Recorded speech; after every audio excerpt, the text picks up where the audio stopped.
I'm here checking out another jet engine for a friend of mine. He just bought this engine. He was told one owner, no accidents, in perfect condition. But as soon as he brought it to me, I saw that the bracket was all bent up, sort of a hack job there. And one of the bolts here was sheared out of the housing. So this thing has definitely been in a crash.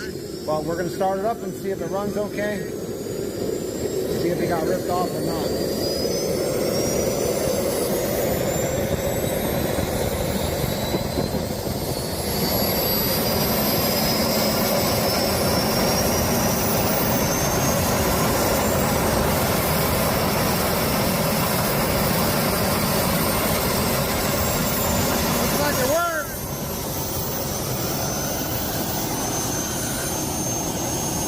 Like it works for me.